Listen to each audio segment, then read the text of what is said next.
Thank you all for being here. Well, I know I stand up here before you, but I'm a lot like you. I was raised with cats and dogs as a kid, and I had this blind cat that used to ride around on my shoulder. And I know it's an East Coast thing to say, but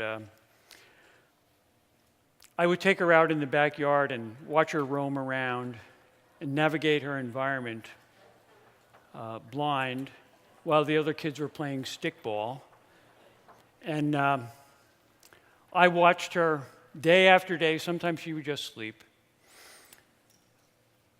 I learned a lot from her. I might have been her eyes, but she was my everything else. She's never far behind. And I want to tell you about some of the small cats that we're working on now. Okay, this is a tigrina. Well, here are some of the cats we work on. And I know all of you think that we actually get to handle all the cats. That's not so. Here's what we do. We work with our colleagues all around the world to address the conservation issues associated with these small cats and their disappearing habitats. Here are some of my colleagues, Ashan Tadugala, who was here 2 years ago, near a street sign that now we're seeing people take selfies of, warning motorists of fishing cats. My colleague Anya Ratnayaka in Russia, working on Manul. And here's my colleague Constanza Napolitano in Chile with Awinia, the cat that I studied for my PhD. We actually have 3 approaches. First, we work with the species where we can. We work with their habitats, so that's the wildlands. And we work with something we call guardians, which are the people in country working every day to address the threats that these cats face. I work only with in-country partners around the world who live in their home country and want to work on these small cats. So that's the basis of what I do. I don't like to go there and tell them what to do. I help them to do what they do. Well, here I am with 3 of those cats, but very rarely do we get to actually handle the cats. Here's a flat-headed cat from Thailand, and a Awinia, and the Andean cat that we captured in Bolivia. With wildlands, well, here's a place that illustrates what I'm talking about. This is on the Panama-Costa Rica border, and there are 6 species of wildcats that live here in La Amistad International Park. Now, the parks there are not what we think of as national parks. There are no headquarters. There's no real guard staff, and we have to beef up those areas to protect these cats and other species that live there. It turns out that there's no other place like this north of the equator in the Americas that has so many species of cats. So this is one of those places around the world that's a cat hotspot that we want to protect. And there are several others around the world that have high concentrations of cats that we want to protect. Here's some of our guardians that I spoke about. Remember species, wildlands, and guardians. Here are some of the guardians that we have, and there's Anya Ratnayaka, who I'll introduce later. We had the first International Small Cat Summit just a few weeks ago in the UK, where we brought 20 people working on small cats from around the world to actually meet each other for the first time. Now, what you have to realize is that the small cats don't have a lot of people working on them. Many people are one-ofs. So in the country where they're working, they're the only one that's working on that species. Their colleagues are often far away. They've never met them. They only correspond with them on email. And so this is our first meeting where we got together, where we could all meet each other. We had to bring our sleeping bags because we couldn't afford the linen service. And we had to double up in pods every night. We formed species working groups. So here's an example of the Manul working group. My colleagues from Russia to Uzbekistan, Mongolia, working together to save Manul across its range. Here's Ashan working with fishing cats in Sri Lanka, and there's our sign. We actually have our own rehab center. Our problem there is that we have road strikes that kill and injure fishing cats. The injured ones we can help, but we needed a place to put them. There's no such place. We had to build our own. So this is our rehab center, and you can see two happy fishing cats there sitting at the top of the waterfall.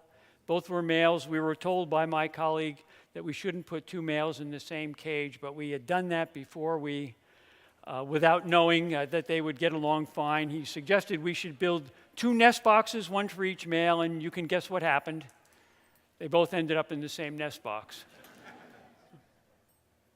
So we learned something about these cats every day. Here's Alvaro working on the pampas cat in Peru. He's the only one in the world working on pampas cats. It occurs in Chile, Bolivia, Argentina, Peru, Brazil, but he's the only one working on it in anywhere. He works in Peru. Here's my colleague Anya Ratnayaka. We're setting some camera traps in Kazakhstan, and here we're just trying to find out, well, are there any in this particular area in Kazakhstan, because nobody's looked. So she's doing the first studies anywhere in these places where we have big holes in our knowledge that we don't know if the cat exists at all or not. This is typical habitat that we visited together and set camera traps on the Russia-Mongolian border. So this would be prime habitat for manul. It doesn't look like there are any threats, right? But what you don't see is the herds of goats that people are raising, and how the habitat is changing due to grazing. This is the kind of field condition she works in. The picture on the right is 40 below zero. This is at a temperature when alcohol freezes, and the manul is out there walking around, and so is Anya. She said that, well, she lives in Siberia. She was raised in Siberia. And she said, we're not the ones with the thickest blood, we're the ones with the warmest clothes. And I was there, I believe it. When I'm visiting these places, we often do interviews. It turns out that the further I travel, the more important I become. So I'm being asked questions in Russian. I talk to my colleague Masha there. We talk about the weather, we talk about something, and then she answers the question in Russian, knowing how to answer the question. I don't answer the question. She answers the question. But the way we get that interview is I show up. Okay? And we do that all over the world. So we use my visits to the best advantage. Often these young people can't get in to see important government people that we have to talk to. But if I travel that far, the door is open, and then my colleagues, my young colleagues, can say what they have to say. So I open the door, but they do the talking. Here's Murthy Kantamahanti. He's working on fishing cats in India. And again, we reduce the threats. What's the threat, and what do we have to do to get rid of it? Okay. Here Murthy is lecturing a group, preaching the gospel on fishing cats, educating, increasing awareness. Murthy was able to stop an illegal road through a sanctuary by organizing a bunch of conservation groups and then forcing the court to order the road stopped. That's what we do. What's the threat? The road going through a sanctuary. How do we stop it? In the courts. Tiasa Adhaya, well, she's the only person I know that received an award from the Prime Minister of India. He shook her hand for her conservation work. An amazing achievement when you consider that the population in India is over 1 billion people, that she would receive. I have never received a handshake from a president, and I don't know many people that have, but she did. And it's all because of her conservation work on behalf of fishing cats in West Bengal. All the time, left and right, raising awareness, in the newspaper, on TV. That's what she does. She's terrific at it. But again, They're one-ofs. It's not an organization, it's a person. My task is to find that person and enable them. And that's what my donors help me do. Now, it gives me great pleasure to introduce Anya Ratnayaka, working on fishing cats in Sri Lanka, and I know you're going to find her story fascinating. I'll turn it over to my colleague.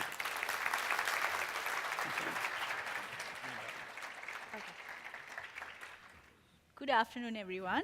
I assure you it's not that cold in Sri Lanka. I was in Nepal. That's why I'm wearing that jumper. Okay, so today I'm going to tell you all the story about Colombo's friendly backyard beast, as I like to call them. For those of you who have never had the pleasure of meeting a fishing cat, I brought Oya along with me. As you can see, fishing cats look very much like leopards, but they have one very unique feature.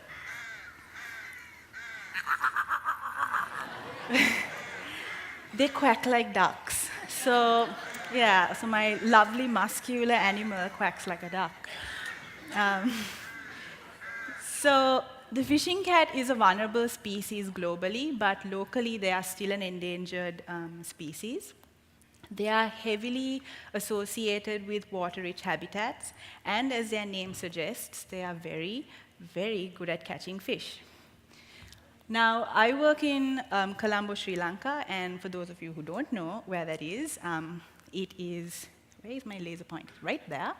It's the capital city of the country, and like all capital cities, or most capital cities around the world, it's extremely congested due to heavy urbanization. The city itself has an area of around 37 square kilometers, but it has a very unique feature, and that is its urban wetlands. Now, the urban wetlands themselves cover about 15% of the city, and they are also home to 277 species of fauna and 252 species of flora, most of which are threatened or endemic. So the civil war in Sri Lanka ended in 2009, and with it came a heavy wave of urbanization and city beautification. So the government started clearing wetlands. Wetlands at the time were poorly understood habitats, and they obviously were on the top of the list of things that needed to go. So this is an example of a wetland that we had. It's called the Bellangvilla Deer Sanctuary. This photograph is taken in 2012, and this is what it looks like now. So as you can see, there's a very large open body of water which was created for flood control purposes, and there's a lovely little jogging path around it for the residents in the area to do their morning exercise and yoga and whatnot. So in 2012, I graduated and I came back home, and like most young Sri Lankans, I wanted to work with the leopard.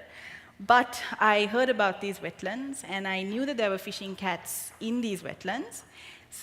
And I wanted to know how this wetland habitat specialist was handling all the wetland destruction. So this is that wetland I showed you previously from ground level. So my team and I, and our trusty off-road blue trishaw, went around Colombo selecting certain wetlands, and we started setting up camera traps. It took us a couple of months to iron out the kinks because, I mean, we were starting brand new. We didn't really know what we were doing. So it took us a couple of months to get used to everything. And then we started getting our cats. This particular cat's name is Ryujin, and he was notorious for the lack of a better word, pooping in front of our cameras. And after he pooped, he would often smell his creations. He was very proud of them. And of course, I enjoyed it because to me, finding poop in the field is one of the most exciting things in the world. So I've got poop in my fridge, don't tell my parents or my husband.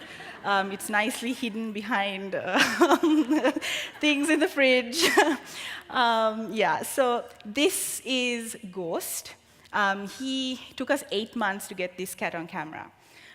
So I was very excited when I finally got him. So once we had our cats on camera, we moved on to capturing them. As you can see, very happy cat. And we tranquilized them and we collared them. So we cover their faces so that they don't get stressed out. So next what we did was we released our cats and we tracked them for 6 months. This cat's name is Vadua. He was a big old male, lots of battle scars on his face, torn ears. I don't know if you all can see that, but he's got a nice rip up there. And we tracked, so he was released in the Sri Jayawardhanapura Wetland Sanctuary. And this is a high security zone wetland because the parliament is right there. So there's a lot of security around. This is his movement for 6 months. He used the wetlands very well. He also moved along the borders of these wetlands. So it was very interesting movement data. We had never had this data before, so it was quite unique. And so the next cat, I know I'm not supposed to have favorites. It's like all parents. They always say that they don't have a favorite child, but from experience, I know that they do have a favorite child, and that's my younger brother. So my favorite child is this cat, and this is why. So his name is Mizuchi, and he was actually found in the middle of the city by accident. This particular house in a very busy part of Colombo 5, for any of you all who want to Google it. The landlord had built this outdoor pond and filled this pond with goldfish. And these goldfish at the time were about $2 or maybe $3. Goldfish started going missing. Nobody cared. It was $3, not that much. Then he graduated to Japanese koi. I don't know how many fish connoisseurs are here, but Japanese koi can go to about $100 a fish. These fish started going missing, and of course, alarm bells rang in his head, so he set up security cameras to catch the culprit. This is the culprit. He's a gorgeous 1.5-year-old cat. We have 3 months of footage of him catching fish. We have some footage of him just sitting in the pond like a child in a kiddie pool and just turning around in circles because he's trying to catch these fish. And he's not the only one. There was another one that walked out of view when he comes down the wall. He's very patient. He's a lovely boy.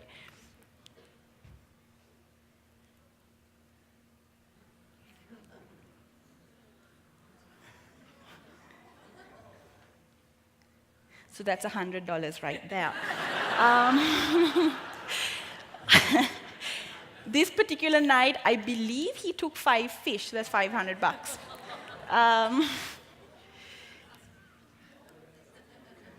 Luckily for us, the landlord loved cats, so that worked in our favor. So we collared Mizuchi, and this is his home range, or rather, this is where he was found. This is his area. He was found up there. And as you can see, there's no wetland anywhere. His movement pattern looked like this. Up here is an abandoned house. That was his kind of hub. It was very stinky. Fishing cats smell really bad. But I like it, because that's the only way I know that the cats are around. So I actively go sniffing like a sniffer dog, and people think I'm mad when they're walking around me. This right here is actually a cinema, which Mizuchi visited during the opening of the Monkey Kingdom. Unfortunately, I couldn't ask him what he thought about it, because I didn't bump into him after that. So now we've got our science in order, so we wanted to start the conservation side of the project, and that meant awareness. So we started a website for the project, so it explains what we do and the species. We also sell T-shirts on and off, so many of you have bought our T-shirts, so thank you. This is actually Neville Buck from the Port Lymph Wild Animal Park in London, and that's Narayani, the cat, one of the cats under his care. We have multiple awareness programs for kids, and many of them try and steal my animals. So I have to run behind them when they're getting into their cars with their parents to try and retrieve them. We also have awareness programs for university students, and we try our very best to take all these groups into the wetland so that they are fully immersed in what we're trying to teach them, rather than have them in a classroom. So we take them out, we show them how to track, we show them what we do with our camera traps, what we do with our trap cages. We show them my wonderful jars of poop so that they can be fully immersed in it. So apart from our awareness, we also rescue kittens. So we've actually got the public calling us, and the wildlife department, of course, when they've got kittens. This little girl was about half the size of this guy over here. She was 90 grams, and she was found in this location. So again, no wetland, it's a very urbanized neighborhood type area. Apart from the fishing cats, we do get, does anyone know what this is? Yes, it's Pooh Bear, but what's on Pooh Bear? So that's actually a rusty spotted cat. It's the smallest species in the world. So when I got this little girl, she was 70 grams, and she was the size of this guy's head. So I could fit her in my palm. She was a gorgeous little girl. So then we also do wetland conservation, because I mentioned earlier, wetlands are poorly understood habitats. So we work very closely with the government, in particular the Sri Lanka Land Reclamation and Development Corporation. That's a mouthful, so I will start calling it the SLRDC from now on. And the SLRDC, along with the Urban Development Authority, the World Bank, and several foreign consultants have created the wetland management strategy in Sri Lanka. So they're trying to sustainably use and manage these wetlands now, because everyone's realizing how important these habitats are. So with this wetland management strategy, they've started to rehabilitate and rebuild wetlands that were previously devastated or cleared.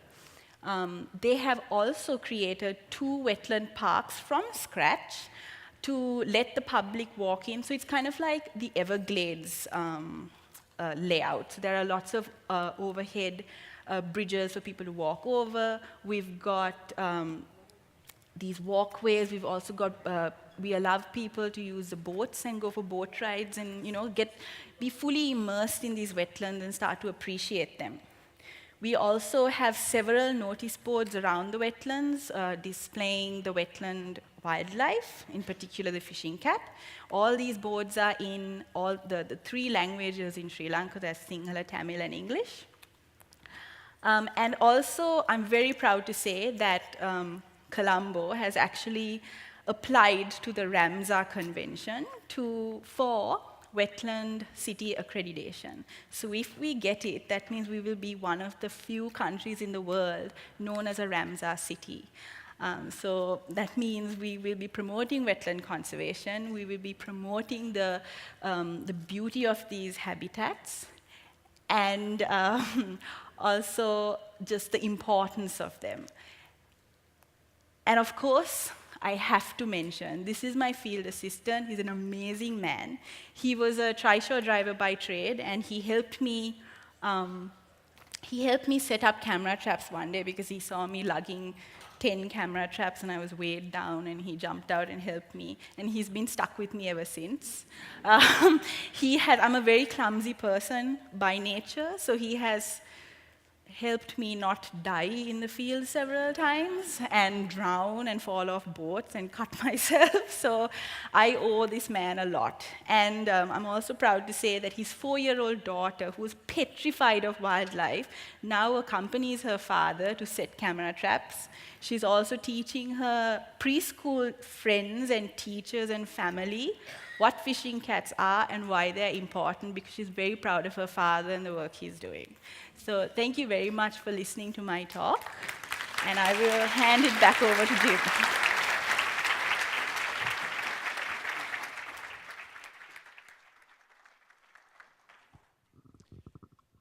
These are some of the other cats we're working with. These particular two, bay cat and flat-headed cat, need much more work. They're in Southeast Asia. You all know what's happening in Southeast Asia. And currently, these two are IUCN Red List endangered. No one is doing anything on them. Here are some pictures from around the world of me working with colleagues and friends, having lunch in Cambodia, truck issues in China. Here's our issues in Bolivia, that people kill the cats and decorate them. And in Guyana, I also had truck problems. Thank you very much.